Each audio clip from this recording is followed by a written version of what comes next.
जब संपूर्ण वैभव होते हुए भी प्रभु श्री राम का मन व्याकुल था, तब गुरु वशिष्ठ के ज्ञान ने उन्हें विषाद से बाहर निकाला। सुनिए बकुल जी की वाणी में। जय श्री राम। स्वागत है सभी का। आज 9 जून है। विरोचन अपनी बात आगे बता रहे हैं। आज का श्लोक क्या है? स्वागत है सभी का। भव्योऽसि चेत्तदे तस्मात् सर्वमाप्नोषि निश्चयात् नो चेत्तद्बहनपि प्रोक्तम् त्वयि भस्म निहूयते।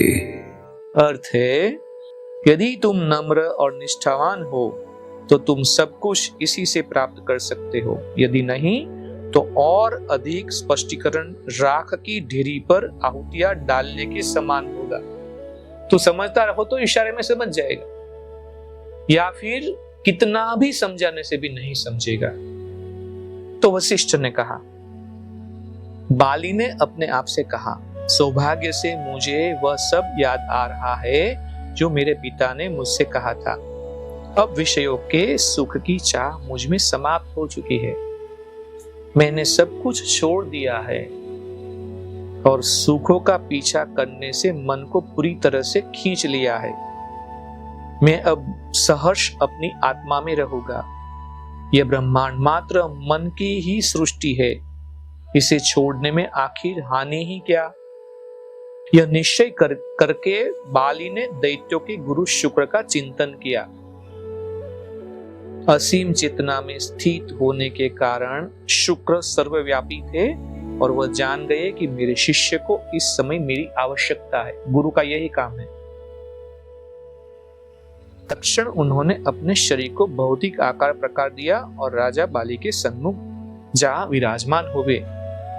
बाली ने कहा, आपके दिव्य तेज का परावर्तन ही है जिससे मुझे आपके सम्मुख यह समस्या प्रस्तुत करने के लिए प्रेरित किया है।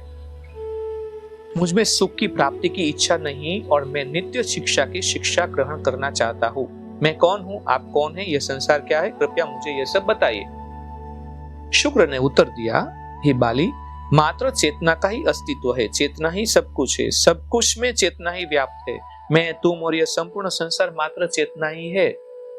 और फिर से श्लोक का पठन होता है, यदि तुम नम्र और निष्ठावान हो तो तुम सब कुछ इसी से प्राप्त कर सकते हो, यदि नहीं तो और अधिक स्पष्टीकरण राख की ढेरी पर आहुतियां डालने के समान होगा। शुक्र के चले जाने के बाद बाली ने इस प्रकार विचार किया, मेरे गुरु ने मुझसे जो कहा है पूर्णतः उचित और सही है।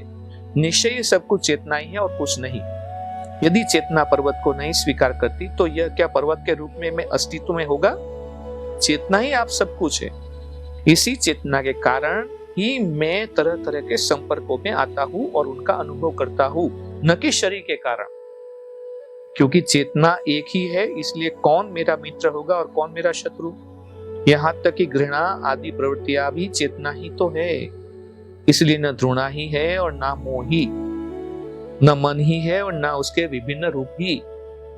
जब चेतना एक है, असीम है और विशुद्ध है, तो विभिन्न रूप उसमें कैसे उत्पन्न हो सकते हैं? उसका नाम चेतना नहीं, चेतना तो एक शब्द है, उसका कोई नाम ही नहीं है। मैं सनातन हूँ, ऐसा करता हूँ जो कर्म और विधेय से रहित है। मैं वह चेतना हूं जिसकी अनुभव की लालसा समाप्त हो चुकी है। किसी पदार्थ में होने वाली ऊर्जा की गति न लाभ ही है न हानि ही। जब चेतना ही सब कुछ है तो विचार उस चेतना का विस्तार या संकुचन नहीं करते। इसीलिए मुझे तब तक सक्रिय रहना चाहिए जब तक आत्मा के सार तक न पहुंच पाऊं। इस प्रकार चिंतन करते हुए बाली ने ओम शब्द का उच्चारण किया और मौन होकर उसके सूक्ष्म अर्थ पर विचार करने लगा। सभी प्रकार की शंकाओं से वह मुक्त हो गया। उसकी सभी इच्छाएं और संकल्प शांत हो गए। फिर बाली परम स्थिति में अवस्थित हुआ, जिस प्रकार वायु विहीन स्थान पर लो यानी कि ज्योत शांत हो रहती है। इसी प्रकार लंबे समय तक वह स्थित रहा। बड़े बड़े राजों और ऋषि मुनियों, बड़े बड़े महर्षियों का एक ही अनुभव और एक ही प्रक्रिया और एक ही उनका पाना है। आज यहाँ पे विराम लेते। कल देखते क्या होता है। जय श्री राम। इस ज्ञान यात्रा में हमारे साथ बने रहने के लिए चैनल को सब्सक्राइब करें और बेल आइकॉन दबाएं।